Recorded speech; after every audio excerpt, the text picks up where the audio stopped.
Students, welcome to lecture number 22 in biopharmaceutics and pharmacokinetics. Today we are going to start new chapter, and that is for variation in pharmacokinetics in various disease states. And in that, the first lecture which we will discuss today is impact of renal impairment on pharmacokinetics.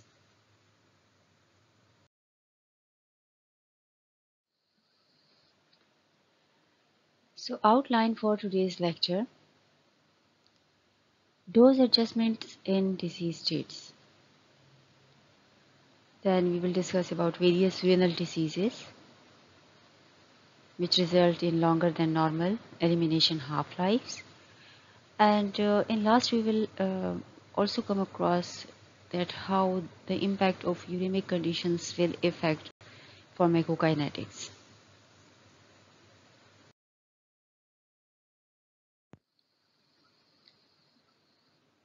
Now coming to dose adjustment in disease states. So as you know that previously we come across with where we get introduced to the concept of pharmacokinetics and how there are various applications of pharmacokinetics in various fields, including population pharmacokinetics, drug monitoring, and along with that we discussed toxicokinetics, toxicology studies, and there was one of the application area, and that was dose adjustment.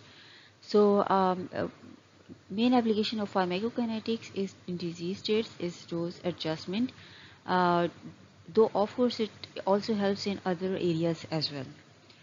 Um, Among various diseases in which renal and hepatic diseases are most important, and they particularly impact bioavailability, distribution, metabolism, and elimination. And you can see that these cover all the areas of pharmacokinetics. If kidneys are affected or liver is affected, these two kind of diseases have the capacity to impact all the areas of pharmacokinetics, and so drugs bioavailability and its elimination would be extremely compromised. Um, this results into a compromised therapeutic effect or extreme side effects, toxic effect. Mainly the problem is that kidneys and liver are associated with metabolism, elimination, and as liver and kidney to some extent is also involved with production of certain proteins which are usually part of the distribution process.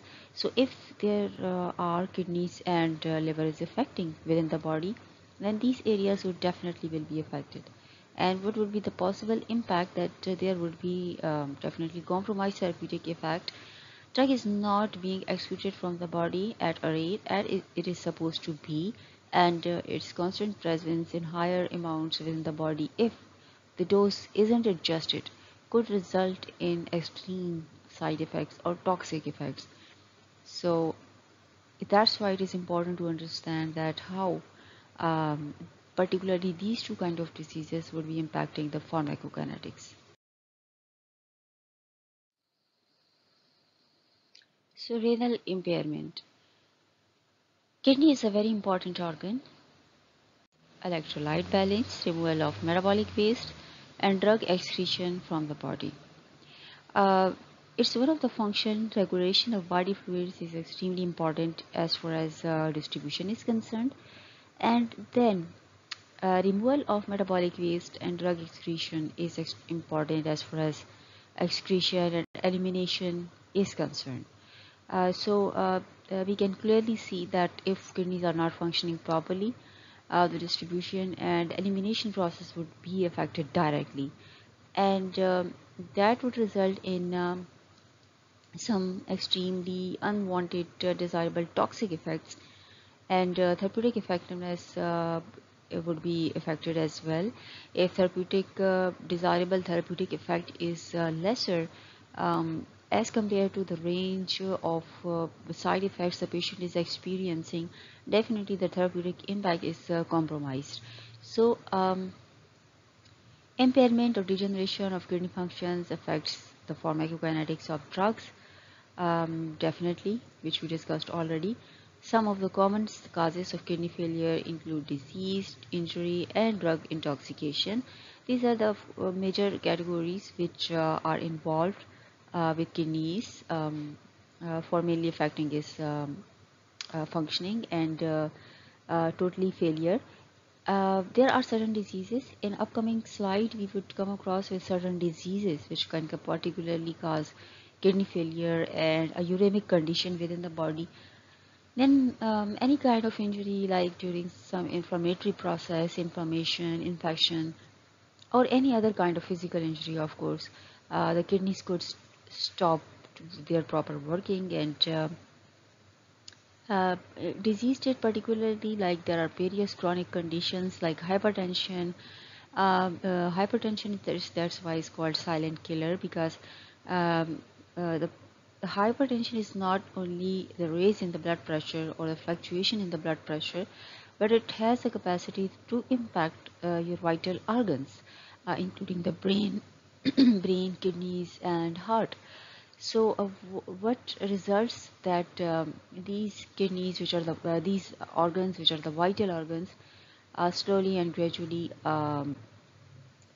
stop performing their functioning up to their optimum level. Similarly, there is drug intoxication. There are various drugs which are chronically ingested or administered for prolonged period of time, or even if for shorter period of time. Certain drugs have this capacity to impact the drugs functioning or the kidney functioning, and one of the example is of gentamicin, which is extremely toxic for renal functioning, and that's why it's very important to understand that how various drug would impact kidneys.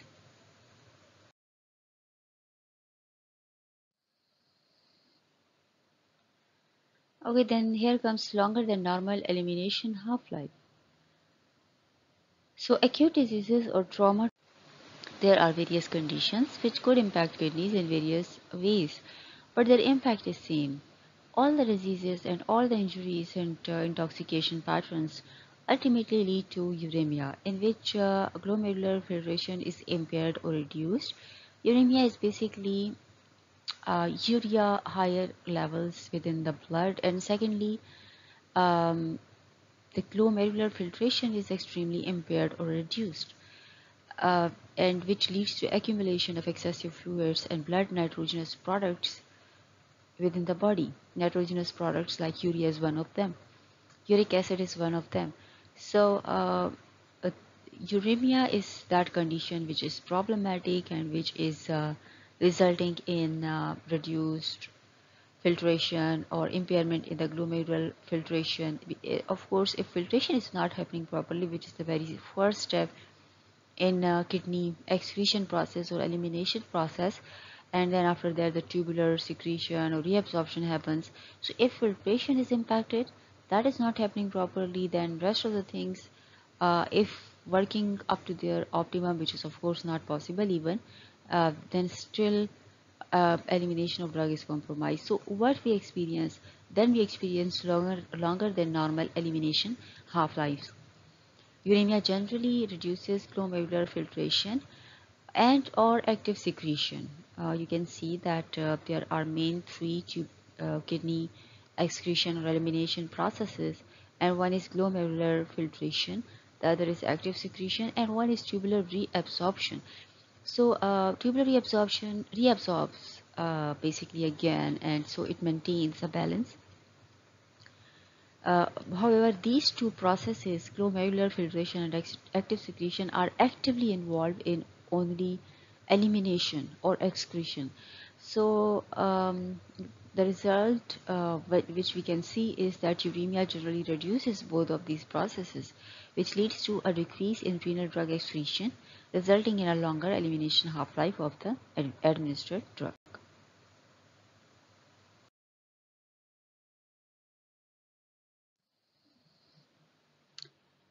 So, various conditions which lead to uremia.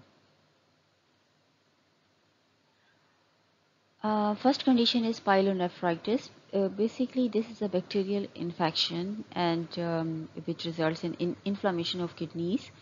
Um, Symptoms are various like fever and tenderness, nausea, but the important one which we are concerned with is burning with urination and frequent urination. Complications may include pus around the kidneys, sepsis, or kidney failure. So you can see that this condition could ultimately lead to kidney failure. But the important thing is that there is uremia associated with that, and so this condition is dangerous as well. Hypertension, I had already discussed. Hypertension is a silent killer. It is affecting various vital organs within the body, including kidneys, and mainly through constriction of veins, arteries, and blood supply to various organs. Slowly and gradually, the various vital organs are not getting enough of blood supply, or either there is too much pressure around the various vital organs, and that results start to result in their failure, and kidney failure is one of them. Diabetes mellitus is another condition, and this also leads to kidney failure. And nephrotoxic drugs and metals. Nephrotoxic drugs and metals, there is a certain uh, use of certain drugs which are usually considered not that dangerous by common people, as in Pakistan certain antibiotics use is very common. Now gentamicin is one of the antibiotics. It is extremely dangerous and it is extremely nephrotoxic, and not only drugs, but there are various alternative medicine. There are various alternative ways of treatment which includes certain heavy metals, and it's very common to use the heavy metals. And heavy metals slowly and gradually uh, they start to deposit within the body, within various vital organs, and slowly and gradually they start uh, to cause problem in sense of toxicity, and causing damage to the local area, and so this is what you call nephrotoxic toxicity. So there are various conditions which ultimately could lead to uremia.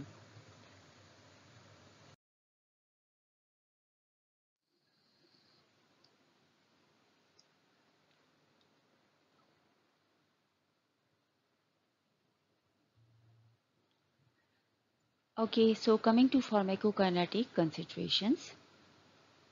So uremic patients may exhibit pharmacokinetic changes in bioavailability, volume of distribution, and clearance, and this we have discussed already, that these are the possible signs which would be appearing in uremic patients.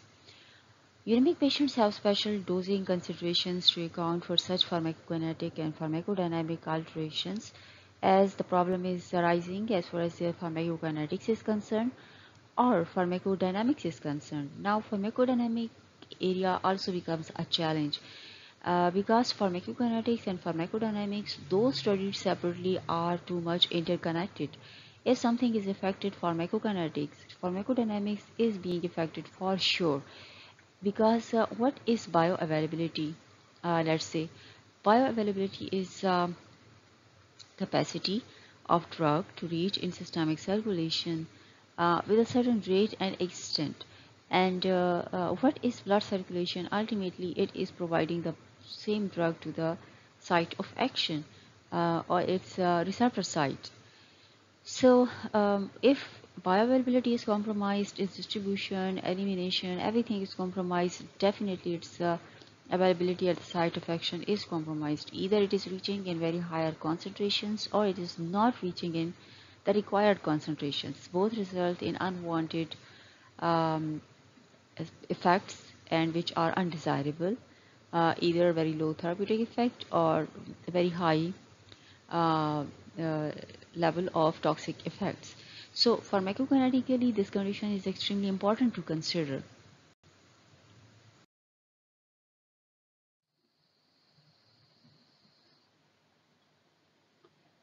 Okay, so coming to the topic that how uremia has the capability to impact bioavailability, the oral bioavailability of a drug is decreased as a result of disease changes in gastrointestinal motility and pH caused by nausea, vomiting, and diarrhea. Mesenteric blood flow may also be altered. So these are the conditions which are the result of uremic conditions. Now one might say that uremia is a kidney condition, how it would be impacting the gastrointestinal motility or the pH or the mesenteric blood flow. But uremia is something which is quite an indicative that kidneys are not functioning properly. Filtration is not occurring, or the tubular secretion is not occurring at the rate and the way as it is supposed to be.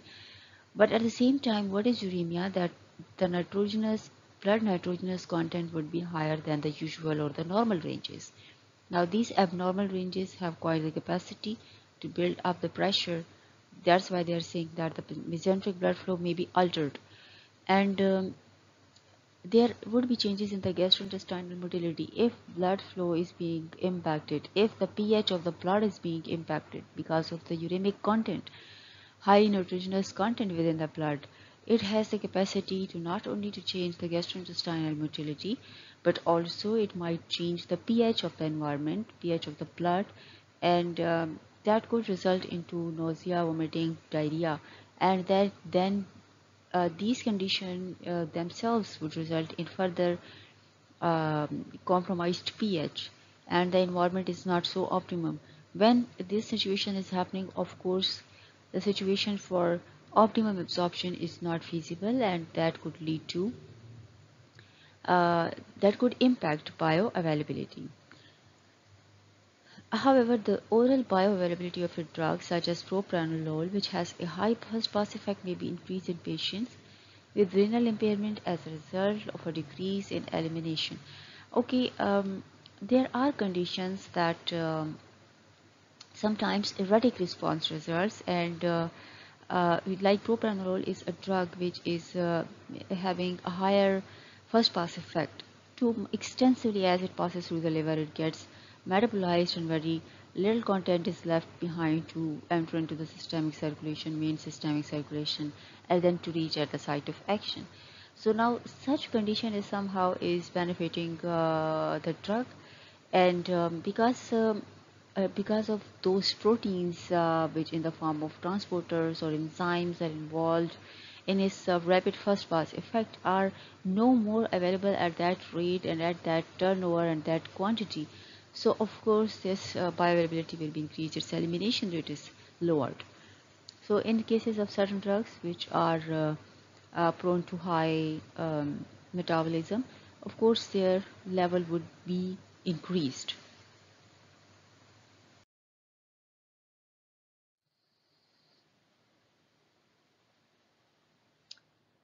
Impact on distribution. Drainage may alter the distribution of the drug as a result of changes in fluid balance, drug protein binding, and other factors. As we know that kidneys, to lesser extent as compared to liver, but to a significant extent, are involved in those proteins manufacturing, which are important transporters and enzymes as well. So drug protein binding would be affected if kidneys are not functioning properly. Similarly, changes in fluid balance, as we discussed already, that kidneys are as involved in maintenance of the balance of the fluid within the body and electrolytes balance. So it will definitely impact the distribution process, and there would be a certain condition which is called adiabatic condition, which could arise in which overall the content of water proportion of the body, specifically within the interstitial tissues, is increased, and that could result in a longer distribution of for a longer period of time of drugs. So and to a much larger and wider distribution. So impact on distribution is quite up to significant extent.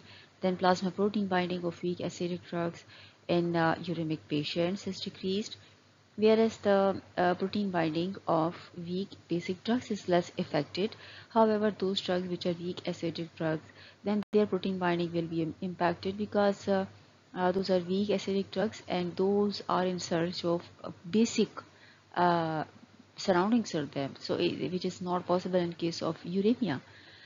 The decrease in the drug's protein binding results in a large fraction of free drug and an increase in the volume of distribution.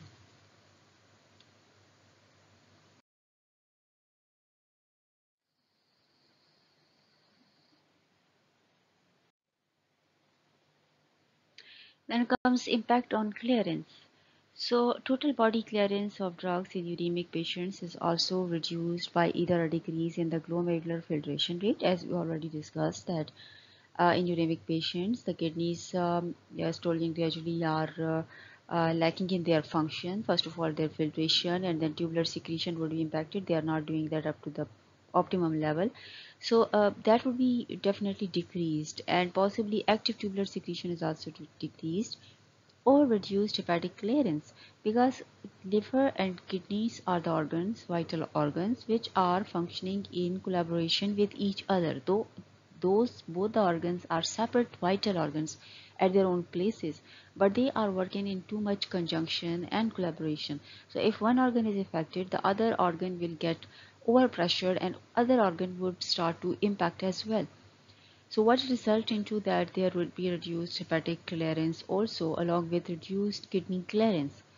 So overall this results in a decrease in intrinsic hepatic clearance as well. So here you can see that not only the kidney clearance of of direct excretion of drugs is being impacted, and you know excretion is elimination of drugs in their intact forms. It is not necessary for the drugs to be converted into their metabolites. So we are talking about not only the excretion process but the elimination of metabolites as well. Those metabolites which are being prepared or formed within the liver, to some extent in kidneys, and but majorly within the liver. So if liver is not functioning properly because of the overpressure or because of whatever factors are involved, or maybe the kidneys and liver are impaired at the very same time, so what will happen that the drug dose adjustment would be required extremely importantly, and liver would not be able to produce the metabolites. If metabolites are not being formed, which are highly water soluble, polarized, and have the capacity to get excreted from the eliminated from the body, if they are not being prepared by liver, so overall the clearance will be reduced as well.